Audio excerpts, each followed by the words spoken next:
서울 외곽 낡은 철도교 밑에서 이틀째 이상한 소리가 들린다는 제보가 구청에 접수된 건 비 오는 화요일 아침이었다. 누가 계속 짖어요. 밤에도 낮에도 너무 이상해요. 신고자의 목소리는 떨리고 있었다. 현장을 처음 확인한 이는 근처에서 폐지를 줍는 할아버지였다. 그는 젖은 비닐 우비를 뒤집어 쓴 채 철교 아래 서 있었고 쓰레기 더미 옆에서 무언가를 뚫어져라 바라보았다. 그곳엔 한 마리의 개가 있었다. 진돗개였다. 온몸이 진흙투성이었고 앞다리에는 피가 말라붙어 있었다. 그러나 그 눈은 맑았다. 누군가를 기다리는 듯 아니면 무언가를 호소하는 듯한 눈빛. 백이. 할아버지는 중얼거렸다. 그는 이 개를 본 적 있었다. 몇 달 전까지 인근 공사장 인부들이 함께 키우던 개였다. 하지만 공사가 끝나면서 개는 버려졌다. 백이라는 이름도 인부들이 붙인 것이었다. 흰털이 아름다웠기에. 그런데 백이는 지금 쓰레기 더미 앞에서 계속 짖고 있었다. 가끔 짖음을 멈추고 엉덩이를 낮추며 앞발로 바닥을 파는 듯한 행동을 했다. 그 눈빛은 여전히 철교 아래 어둠 속으로 향해 있었다. 같은 날 오후 38세의 이강민은 우연히 그곳을 지나고 있었다. 그는 최근 아내와 어린 아들을 교통사고로 잃고 삶의 의욕을 완전히 잃은 상태였다. 직장도 그만두었고 친구들과의 연락도 끊긴 지 오래였다. 오늘은 처음으로 집 밖을 나선 날이었다. 특별한 이유는 없었다. 단지 숨이 막혀서 나왔을 뿐. 차창 밖으로 스치는 풍경 속에 무언가 이상한 움직임이 눈에 들어왔다. 철교 밑 쓰레기 더미 옆에서 개 한 마리가 그를 뚫어져라 쳐다보고 있었다. 그 순간 그는 설명할 수 없는 느낌을 받았다. 단순한 개의 시선이 아니었다. 무언가 간절함. 아니, 도움을 청하는 울부짖음. 이강민은 차를 멈췄다. 왜 이러는 거지? 그는 천천히 개에게 다가갔다. 백이는 낮게 으르렁거리더니 곧 그의 눈을 피하지 않고 똑바로 쳐다보았다. 그리고 쓰레기 더미 쪽으로 다가가 앞발로 박스를 긁기 시작했다. 조심스레 손을 뻗은 이강민은 박스를 하나씩 치우기 시작했다. 그 순간 조용한 울음소리가 들려왔다. 그는 숨을 멈췄다. 강아지? 아니었다. 분명히 아이의 울음소리였다. 손이 떨렸다. 박스 아래를 걷어내자 낡은 이불에 둘러싸인 작은 생명체가 눈에 들어왔다. 핏기 없는 얼굴, 미동조차 거의 없는 어린아이. 하지만 그 작은 입이 미세하게 떨리고 있었다. 세상에. 그 순간 배기가 다시 짖었다. 길게, 거칠게. 마치 서둘러라고 외치는 듯. 이강민은 핸드폰을 꺼냈다. 손이 젖어 미끄러졌지만 결국 119에 전화를 걸었다. 떨리는 목소리로 상황을 설명하고 아이를 안아들었다. 아이는 너무 가벼웠다. 그리고 너무 차가웠다. 구급차가 도착했을 때 백이는 멀찍이 서 지켜보고 있었다. 의료진이 아이를 데려가자 백이는 짖지 않았다. 그저 조용히 앉아 차가 멀어질 때까지 바라보고 있었다. 걔가 구한 거야? 구급대원이 놀라듯 중얼거렸다. 이강민은 아무 말도 하지 않았다. 하지만 마음속에 뜨거운 무언가가 솟아오르고 있었다. 아주 오랜만에. 뉴스는 빠르게 퍼졌다. 진돗개가 버려진 아기를 구했다는 제목이 전국 방송을 타기 시작했다. 아이는 저체온증과 영양실조 증세가 있었지만 생명에는 지장이 없었다. 병원 측은 기적에 가깝다고 발표했다. 하지만 그보다 더 놀라운 일은 뒤이어 벌어졌다. 이강민이 경찰 조사 중 금 밝힌 말. 제가 그 아이를 입양하고 싶습니다. 서울시립아동병원 응급실 407호. 하얀 천장과 정적 속에서 기계음만이 들렸다. 아이는 인큐베이터에 누워 있었다. 작고 약하고 말라 있었다. 의사는 말했다. 생후 3개월쯤 된 여자아이입니다. 탈수, 저체온증, 저혈당. 하지만 심장은 강하네요. 누구보다 살아있고 싶어하는 아이예요. 이강민은 병실 밖 의자에 앉아 있었다. 손에 들린 종이컵의 커피는 식은 지 오래였다. 하지만 그는 마시지 않았다. 머릿속은 온통 복잡한 생각으로 뒤엉켜 있었다. 누가 왜 이 아이를 저기 버렸는가? 그리고 왜 하필 나였을까? 조사관 한지우가 등장한 건 그날 오후였다. 40대 초반의 날카로운 눈매와 단정한 수트. 그는 이강민에게 명함을 내밀며 말했다. 서울 강북경찰서 강력 3팀 한지우 형사입니다. 목격자 진술 감사드립니다. 제가 입양하고 싶다고 한 건 진심입니다. 형사는 눈썹을 찌푸렸다. 그건 나중에 아동복지센터랑 상의하셔야 하고요. 지금은 사건 조사부터 해야 합니다. 이강민은 고개를 끄덕였다. 근데 아이가 버려진 장소는 일반적인 유기와는 달라요. 철교 아래 무거운 박스 더미 속에 깊이 숨겨져 있었어요. 누군가 일부러 못 찾게 감춘 느낌이었어요. 형사는 수첩에 메모하며 물었다. 혹시 그 주변에 CCTV나? 철교 밑이라 CCTV는 없었어요. 대신 인근 편의점에 외부 카메라가 있다고 들었어요. 좋아요. 확인해보죠. 그날 밤 경찰은 편의점에서 확보한 CCTV를 분석했다. 새벽 2시 11분 흐릿한 화면 속에서 검은 모자와 마스크를 쓴 인물이 쓰레기 더미에 무언가를 내려놓고 빠르게 사라졌다. 신원은 알 수 없었지만 차종은 확인됐다. 은색 중형 SUV. 번호판은 일부만 보였다. 아이 엄마일까? 아니면 형사 한지우는 혼잣말처럼 중얼거렸다. 하지만 다음 장면에서 영상 속 인물이 쓰레기 더미 옆에서 무언가를 배기에게 던지는 장면이 포착되었다. 그리고 배기가 그걸 받아먹고도 그 자리를 떠나지 않는 모습. 이게 처음부터 알고 있었던 걸까? 며칠 후 경찰은 유사 사례를 뒤지던 중 충격적인 사실 하나를 발견했다. 2달 전 같은 지역에서 아이 실종 사건이 있었다. 이름은 조하은, 생후 3개월. 엄마는 미혼모였고 출산 직후 아이와 함께 보호시설에 머물다가 사라졌다. 당시 경찰은 자발적 실종으로 사건을 종결했다. 하지만 DNA 대조 결과 쓰레기 더미에서 발견된 아기와 조아은은 같은 아이였다. 그러나 문제는 엄마가 이미 사망했다는 것. 그것도 한 달 전 의문의 교통사고로. 아이를 버린 사람은 그녀가 아닌 거죠. 이강민은 형사의 말에 믿기지 않는 표정이었다. 형사는 조용히 고개를 끄덕였다. 우린 지금 다른 가능성을 보고 있어요. 아마 누군가는 엄마의 죽음을 위장했거나 그걸 알고 이용했을지도 몰라요. 그리고 아이를 없애려 했겠죠. 이강민은 잠시 숨을 멈췄다. 왜? 누가? 그리고 왜 아직도 그 개는 떠나지 않는 걸까? 백이는 여전히 병원 앞 작은 공원에 있었다. 병원 관계자들이 먹이를 주고 있었지만 누구도 그 개를 건드리지 않았다. 밤마다 백이는 하늘을 올려다보고 낮게 짖었다. 마치 누군가를 기다리는 듯. 그러던 어느 날 밤, 이강민은 백이 옆에 앉았다. 너 뭘 알고 있는 거야? 백이는 조용히 그를 바라보다가 고개를 돌려 멀리 어두운 병원 주차장을 바라보았다. 그리고 낮게 짖었다. 그 순간 무언가가 움직였다. 어두운 그림자. 누군가 그들을 지켜보고 있었다. 이강민은 벌떡 일어났다. 병원 주차장 구석 가로등 불빛이 닿지 않는 어둠 속에 사람의 형체가 분명히 있었다. 백이는 낮게 으르렁거렸고 눈은 어두운 한 지점을 향하고 있었다. 거기 누구야?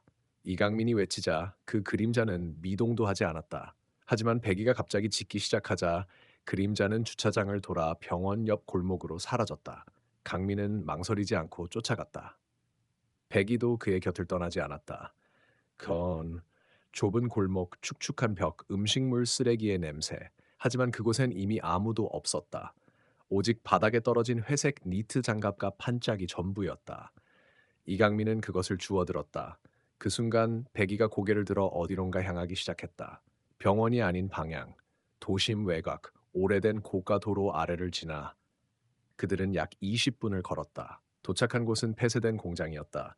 녹슨 철문, 깨진 유리, 출입금지 표지판. 사람의 흔적은 오래전 사라진 듯했지만 백이는 그 입구에 멈춰섰다. 그리고 짖었다. 길게 낮게 마치 안에 누군가 있다는 듯이 녹슨가 있는 것 같아요. 이강민은 핸드폰을 꺼내 한지우 형사에게 전화를 걸었다.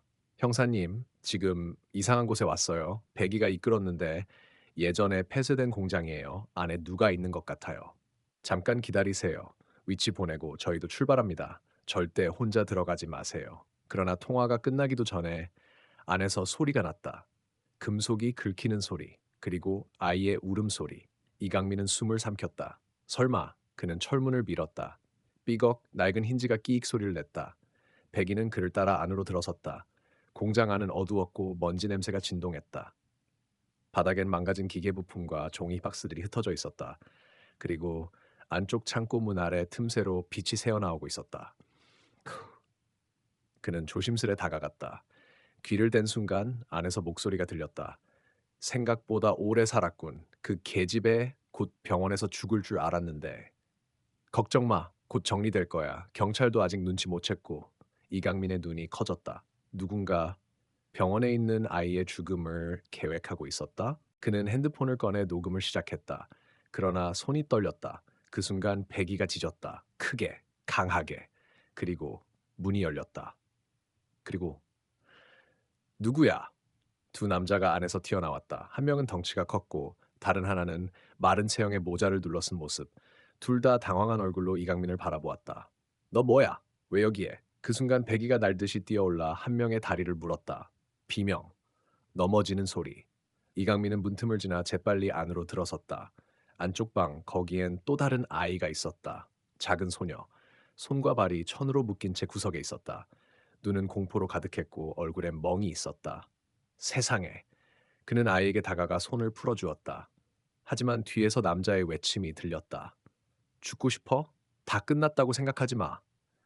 이강민이 고개를 돌리자 남자의 손엔 칼이 들려 있었다. 백이는 남자를 향해 으르렁거렸다. 하지만 남자는 다가왔다. 천천히, 위협적으로.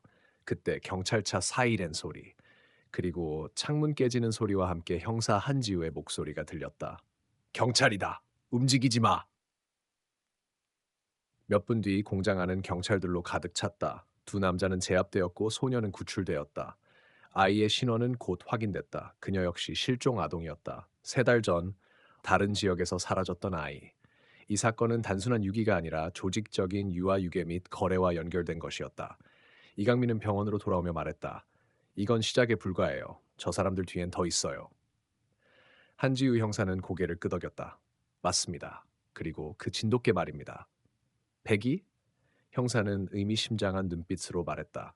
그게 우리 경찰보다 먼저 알고 있었던 것 같네요. 새벽. 서울 도심은 아직 어두웠지만 이강민은 병원 창밖을 바라보며 잠들지 못했다. 한 아이는 아직 인큐베이터 안에 있었고 또 한 아이는 구출되어 다른 병동에 안정적으로 머물고 있었다. 그런데 머릿속엔 한 가지 의문이 자꾸 맴돌았다. 백이. 그게는 단순한 구조견이 아니었다.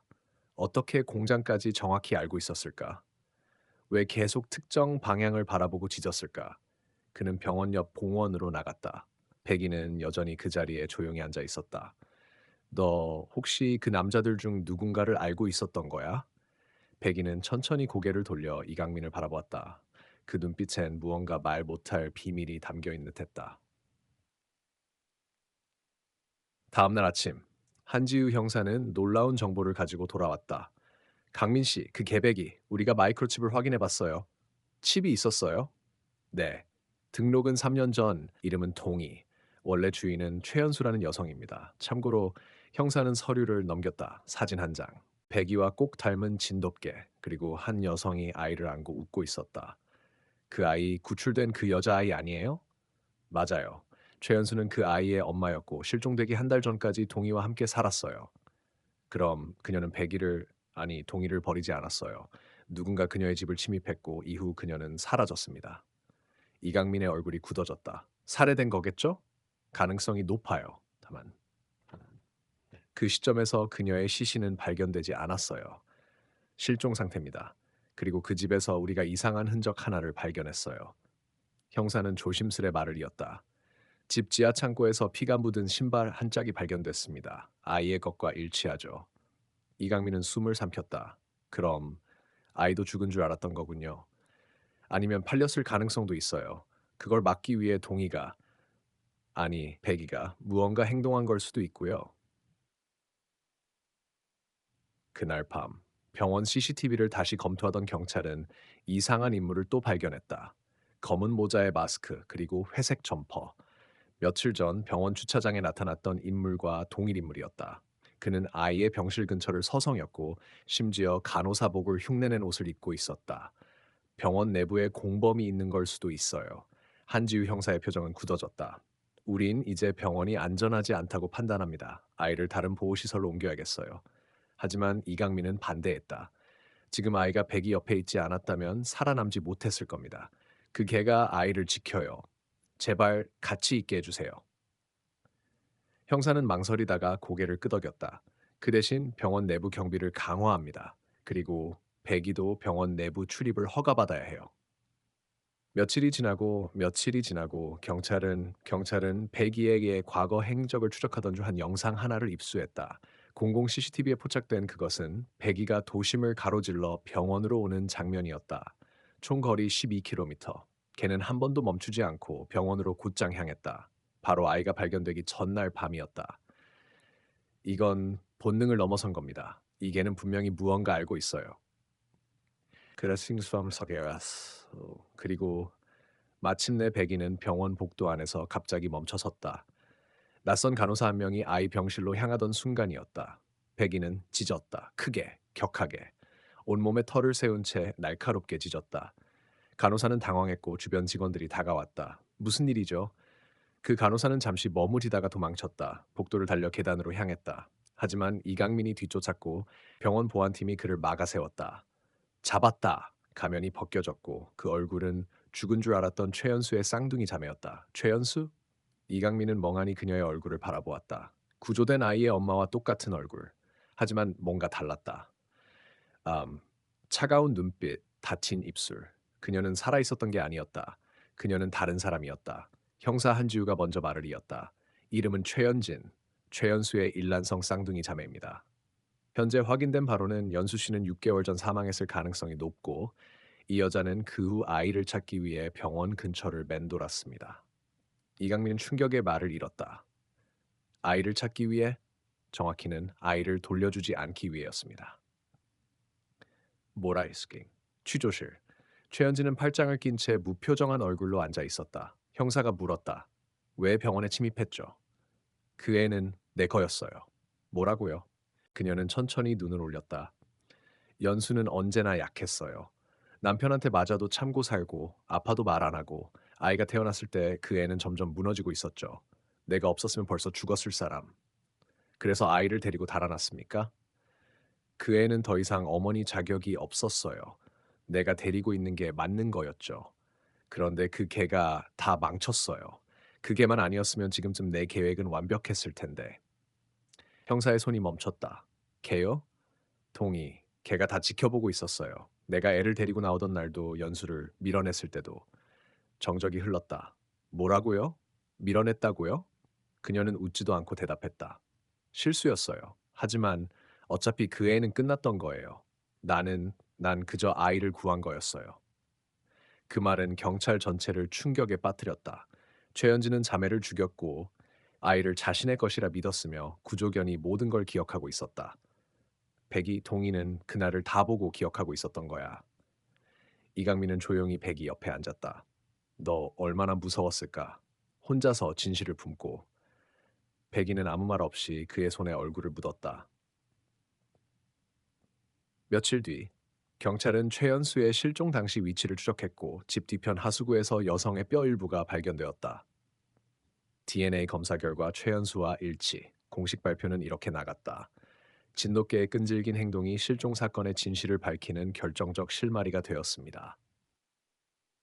하지만 이강민은 아직 끝났다고 느끼지 않았다. 아이를 보호시설로 옮기기로 한 날, 그는 마지막으로 백이와 함께 병실을 찾았다. 그 아이는 그의 손가락을 꼭 잡고 있었다. 이제 괜찮아. 넌 혼자가 아니야. 그 순간 복도에서 낯선 소리가 들렸다. 기계음, 그리고 총소리. 탕! 병원 안이 아수라장이 되었다. 간호사들이 비명을 지르며 도망치고 병실 문들이 자동으로 닫혔다. 이강민은 본능적으로 아이를 감싸 안고 엎드렸다. 백이는 문 쪽으로 달려가 짖었다. 그리고 또 한 발. 탕! 피가 튀었다. 백이가 비틀거리며 쓰러졌다. 백이! 밖에서 들려오는 고함. 그 아이만 데리고 나와. 걔는 싸도 돼. 시간 없어. 경찰이 병원에 도착하기까지 5분. 하지만 납치범은 이미 내부에 침입해 있었다. 이강민은 피투성이가 된 백이를 품에 안고 중얼거렸다. 안 돼. 다시는 아무도 너희를 뺏어가게 하지 않을 거야. 그리고 그는 백이를 안은 채 아이를 등에 업고 병실 창문을 열었다. 4층. 바람, 외침, 비명, 그리고 도약. 시끄러운 경적 소리, 부서지는 유리창. 순간 시간은 느려졌다. 이강민은 백이를 품에 안고 아기를 등에 감싼 채 병실 4층 창문에서 뛰어내렸다. 바람이 귀를 때렸고 땅이 눈앞으로 빠르게 다가왔다. 꽝! 그들은 병원 앞 잔디밭 위에 떨어졌다. 충격은 컸지만 잔디와 몸을 내던져 막아낸 이강민 덕분에 아이는 무사했다. 백이는 미동도 없었다. 백이야, 눈 좀 떠봐, 제발. 피를 흘리며 숨을 헐떡이는 진돗개. 그 순간 병원 건물 안에서 총을 든 괴한들이 쫓아나오기 시작했다. 하지만 이미 경찰차가 병원을 포위하고 있었다. 형사 한지우가 소리쳤다. 움직이지 마. 경찰이다. 몇 초간의 대치. 괴한들은 총을 버리고 바닥에 엎드렸다. 체포 완료. 몇 시간 후 이강민은 병원 응급실 침대 위에서 눈을 떴다. 팔에 부목, 이마엔 붕대. 그보다 먼저 그는 옆자리를 살폈다. 아이는? 간호사가 웃으며 고개를 끄덕였다. 무사해요. 그 아이 당신 덕분에 살았어요. 그럼 백이는요? 간호사는 표정을 굳혔다. 수술 중입니다. 총알이 심장 근처까지 박혀 있었어요. 솔직히 말해 가능성은 낮습니다. 이강민은 눈을 감았다. 아니, 그 애는 강해요. 끝까지 버텼잖아요. 며칠 후 TV 뉴스에 사건이 보도되었다. 서울 눈을병원에서 발생한 유아 납치 사건은 국내 불법 입양 브로커 조직과 관련된 것으로 드러났습니다. 경찰은 이번 사건의 배후로 과거 국제 아동 밀매에 연루되었던 SH 고아원 네트워크의 잔당들을 지목하고 수사에 착수했습니다. 형사 한지우는 이강민에게 말했다. 그 조직은 이미 해체된 줄 알았어요. 근데 아직도 남아 있었더군요. 그리고 당신이 구조한 그 아이, 알고 보니 연수 씨의 아이가 아니었어요. 네? DNA가 일치하지 않아요. 아이는 고의적으로 연수의 아이인 척 위장되어 있었어요. 그럼 진짜 아이는? 형사의 눈빛이 무거워졌다. 3년 전 실종된 아동 중 한 명과 유전 정보가 일치해요. 이름은 박씨야. 당시 2살이었고 유괴된 후 행방이 끊겼어요. 이강민은 머리를 감싸쥐었다. 그럼 지금까지 이 모든 게 조직은 아이를 위장 입양시키려 했고 연수가 그걸 막으려다 쌍둥이 자매에게 배신당한 겁니다. 그리고 유일하게 모든 걸 지켜본 존재가 백이었던 거죠. 그날 밤 수술실 앞 의자에 앉아 이강민은 가만히 기다리고 있었다. 문이 열리고 수의사가 나왔다. 표정이 굳었다가 곧 미소로 바뀌었다. 살았습니다. 아직 멀었지만 백이는 다시 걸을 수 있을 겁니다. 이강민의 눈가가 젖었다. 며칠 뒤 병실. 작은 아기는 이강민의 품에서 잠들어 있었다. 그 옆에 붕대를 감은 백이가 조용히 누워 있었다. 문득 백이가 눈을 떴다. 눈은 여전히 약했지만 이강민을 바라보며 꼬리를 천천히 흔들었다. 어서 와, 집에 가자. 그러나 그 평화는 오래 가지 않았다. 병실 복도 끝 한 남자가 전화를 걸고 있었다. 아이, 살아 있습니다. 하지만 진돗개가 문제입니다. 네, 확인하겠습니다. 목격자 제거는 곧 실행합니다. 그 남자의 팔목엔 SH라는 문신이 새겨져 있었다. 이강민은 아이의 출생 기록을 다시 들여다보고 있었다. 박씨야. 3년 전 실종된 아기. 하지만 병원 측 기록은 모두 위조되어 있었다. 그는 문득 의문이 들었다. 누가? 왜? 형사 한지우도 가만히 앉아 있지 않았다. 그는 실종 아동 파일을 들고 SH 고아원 관련자들의 행적을 조사하고 있었다. 그중 한 이름이 눈에 들어왔다. 신재훈. 10년 전 SH 고아원의 원장이었지만 조직이 적발되기 직전 잠적. 최근에야 해외에서 돌아온 흔적이 있었다. 그리고 서울에 들어온 지 3일 후 병원 총격 사건이 벌어졌다. 이건 우연이 아니다. 한지우는 무전기를 들었다. 긴급 수배. 피의자 신재훈. 60대 남성. 오른쪽 팔목에 SH 문신. 총기 소지 가능성 있음. 그 시각. 병원에서 퇴원한 이강민은 아이와 백이를 데리고 잠시 외딴 농가로 피신해 있었다. 산골짜기 깊숙한 곳, 통신도 잘 안 되는 곳이었다. 하지만 그의 불안은 커져갔다. 밤, 백이가 갑자기 고개를 들고 짖기 시작했다. 낮게, 경계하듯이. 왜 그래, 백이야? 그리고 저 멀리서 깜빡이는 불빛, 차량이 이곳을 향해 오고 있었다. 이강민은 아이를 안고 백이에게 속삭였다. 조용히 해. 숨어야 해. 그는 아이와 함께 집 뒤편 장작 더미 안쪽 공간으로 몸을 숨겼다. 백이는 그 앞에 조용히 자리를 잡고 앉았다. 눈빛은 날카롭고 어두운 그림자 속에서 무언가를 느끼는 듯했다. 차에서 내린 두 남성. 그들은 조용히 손전등을 비추며 주변을 수색하기 시작했다. 여기 어딘가야. 그 개만 없었으면 진짜 끝났을 일이지. 백이는 잔잔히 으르렁거렸다. 한 발짝 또 한 발짝 남자들이 장작 더미 근처로 다가왔다. 혹시 모르니까 불 붙여. 그 순간 배기가 튀어나왔다. 콩! 남자 하나가 비명을 지르며 넘어진다. 다른 한 명은 총을 꺼내 겨냥하려 했지만 탕! 총성이 터지기 전에 어둠 속에서 무언가 날아왔다. 바로 뒤에서 등장한 형사 한지우였다. 경찰이다. 무장 해제하고 엎드려. 총을 든 남자가 반사적으로 발사하려는 순간 배기가 그의 팔에 달려들었다. 컹! 컹! 피! 비명! 그리고 쓰러짐. 한지우는 숨을 몰아쉬며 이강민을 향해 손짓했다. 지금이야. 아이 데리고 나와요. 이강민은 아이를 안고 백이 곁으로 달려갔다. 백이는 피투성이지만 여전히 꼬리를 흔들고 있었다. 백이야, 또 구해줬구나. 몇 시간 후, 남자 둘은 체포되었고 한 명은 신문 중 입을 열었다. 우리는 그냥 시킨 대로 한 거야. 그 노인네 신재훈, 그 사람이 다 지시했어. 그 애 꼭 다시 데려오라고. 왜냐고. 그 애는 존재하면 안 되는. 그 말은 모두를 멈춰 세웠다. 존재하면 안 되는? 며칠 뒤 아이 박시아의 생물학적 정보가 국정원 시스템에서 조회되었다. 결과 해당 유전자 정보는 국정원 3급 보안 인물의 친자와 일치. 뭐라고요? 국정원? 형사 한지우는 숨을 삼켰다. 이건 단순한 유괴가 아니야. 이 아이는 어쩌면 국가 비밀의 중심에 있는 존재일 수도 있어. 아, 그리고 그 순간 배기가 다시 짖기 시작했다. 이번엔 TV를 향해 뉴스 속보가 흘러나왔다. 오늘 오전 서울시청 앞에서 발생한 차량 폭발 사건으로 인해 국정원 고위 간부 신원불명 한 명이 사망했습니다. 이강민은 느꼈다. 누군가 입을 막기 시작했다. 국정원 보안 파일 등급 3. 형사 한지우는 국정원 내부 인맥을 통해 제한적으로 열람된 내용을 손에 넣었다. 하지만 열람 직후 그 정보는 자동으로 삭제되었다. 남은 건 손으로 급히 써내려간 종이 한 장. 기밀 대상 박시아여 및 생년월일 3년 전 난월 1일 생물학적 세일학적부 K모 씨 당시 국정원 차장. 상태 태어나선 안 될 존재로 분류. 사유 정략 혼인 외 불법적 혈통 정치적 위협. 조치 출생 직후 제거 계획. 실패 기록 생모의 도주 및 SH 네트워크 개입. 한지우는 숨이 멎을 것 같았다. 정치적 위협이라니 아이가 위협이라고? 그 시각 이강민은 아이와 백이를 데리고 다시 은신처를 옮기고 있었다. 한밤중 낡은 한옥, 누구도 찾지 않을 외딴 산 중턱. 백이는 다친 다리를 절뚝이며 이강민을 따라갔다. 아이 박시아는 이제 이강민에게 미소도 지을 만큼 회복되었다. 하지만 그는 웃을 수 없었다. 지우가 전한 그 한 장의 종이가 마음을 무겁게 짓눌렀다. 시아야, 너는 태어나지 말았어야 했던 거니? 이튿날 새벽, 낡은 한옥의 현관문이 조용히 열렸다. 누군가 안으로 들어왔다. 한지우였다. 여기 더는 안전하지 않아요. 조직도 국정원 내부도 다 뒤섞였어요. 누가 적인지조차 모르게 됐어요. 이강민은 물었다. 그럼 어떻게 해야 하죠? 이 아이를 지키려면?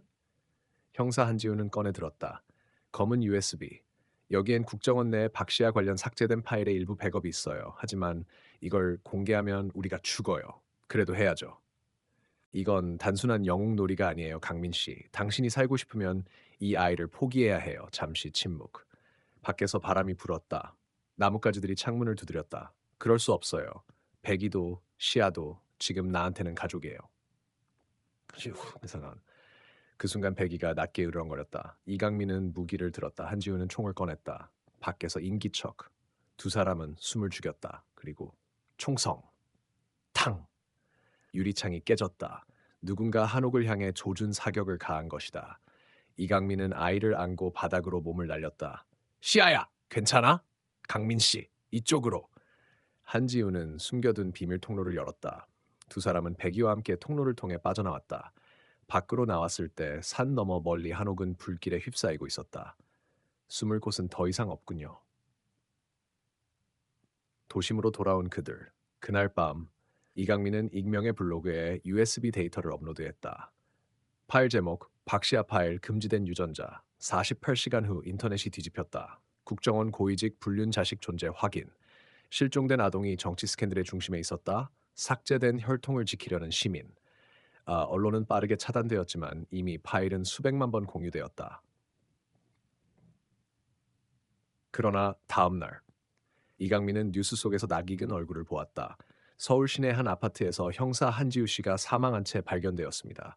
경찰은 극단적 선택으로 추정하고 있으나 타살 가능성도 배제하지 않고 있습니다. 그는 핏줄이 얼어붙는 것을 느꼈다. 지우 형 휴대폰에 문자 하나. 강민 씨, 조심하세요. 당신이 다음입니다. 발신인 알 수 없음. 그 밤, 그 밤. 백이는 조용히 이강민 옆에 다가와 머리를 그의 무릎에 얹었다. 아이 박시아는 그 품에서 숨 고르듯 잠들어 있었다. 이강민은 창밖을 바라보며 중얼거렸다. 이제 숨지 않겠어. 서울 새벽 3시 비가 내리고 있었다. 거리에는 아무도 없었고 이강민은 작은 검은 우산을 들고 청와대 인근의 카페로 걸어갔다. 백이는 함께하지 않았다. 아이 박시아도 아니었다. 그는 혼자였다. 그리고 그것이 바로 그의 전략이었다. 카페 한쪽 구석, CCTV가 죽은 구역, 그곳에 이미 한 명이 앉아 있었다. 중년의 남성, 잘 정돈된 회색 정장, 왼쪽 손가락엔 국정원 휘장 반지. 이강민 씨. 이제 가면 벗으시죠. 당신이 신재훈인가요? 남자는 웃었다. 아직도 그런 질문을 하다니. 진짜 문제는 그 USB를 왜 퍼뜨렸냐는 거지. 진실을 알릴 자격이 있는 건 국민들이죠. 그 순간 남자의 눈빛이 차가워졌다. 그 아이, 박씨야. 그 애는 도구일 뿐이야. 수십 년간 구축해온 정치 혈통의 균열. 그건 국가 안정에 위협이 돼. 이강민은 조용히 테이블 아래 손을 움직였다. 녹음기가 켜져 있었다. 그 아이는 사람입니다. 도구도 아니고 위협도 아니에요. 당신들이 버리려 했던 생명, 이제 내가 끝까지 지킬 겁니다. 그 순간 남자가 일어서며 말했다. 그럼 넌 오늘 여기서 나갈 수 없을지도 몰라. 밖에서는 이미 차량 2대가 도착했다. 검은 복장의 남자들이 카페를 둘러쌌다. 그러나 그보다 먼저 근처 골목에서 사이렌 소리와 함께 특수 경찰 차량이 등장했다. 움직이지 마. 경찰이다. 형사 한지우가 남긴 마지막 단서. 그가 사망 전 영상 통화로 남긴 정보가 이강민의 이메일로 전달되어 있었다. 그리고 그것을 국회 내부의 야당 국회의원에게 넘긴 것이다. 이 모든 작전은 실시간으로 방송 중입니다. 카페 안의 대화는 이미 드론 카메라를 통해 인터넷에 생중계되고 있었다. 남자의 얼굴이 하얗게 질렸다. 이건 말도 안 돼. 그날 밤 뉴스는 온 진실에 관한 얘기로 가득했다. 박시아 사건, 국정원 고위층의 비밀 폭로, 전직 국정원 부국장 신재훈 구속, 숨겨진 아이, 구조한 진돗개는 101호 공식 명명, 국가 영웅 등록, 그리고 한지우 형사, 국회장 추모, 진실을 위해 싸운 이들에게 국민의 박수. 며칠 후 서울 근교 작은 숲, 햇빛이 따사로웠다. 이강민은 조용히 아이와 함께 산책을 하고 있었다. 박시아는 작은 강아지를 보고 손을 흔들며 웃었다. 백이는 조용히 그 옆을 걸었다. 어디선가 기자들이 몰려오고 있었지만 이강민은 그들을 막지 않았다. 이제 진실을 숨길 이유가 없었다. 그는 고개를 들어 말했다. 이 아이는 이제 숨지 않습니다. 우리가 지켜줄 겁니다. 그날 밤 TV 방송 인터뷰에서 이강민은 마지막으로 이렇게 말했다. 백이 없었다면 이 모든 건 시작조차 못했을 겁니다. 한 마리 버려진 개가 세상을 바꿨습니다. 하지만 누군가 어딘가에서 전화기를 들고 있었다. 모니터에 정체불명의 이름이 뜨고 있었다. 박시아, 삭제 실패, 계획 B로 전환. 화면이 꺼졌다. 그리고 어둠 속에서 누군가 말했다. 그 아이는 아직 끝이 아니다. 서울, 한겨울의 새벽, 찬바람이 골목을 스쳐 지나갔다. 이강민은 박시아와 백이를 데리고 낡은 지하실로 숨었다. 그곳은 외부와 단절된 작은 공간, 숨 막힐 듯 어두웠지만 이제는 안전한 피난처였다.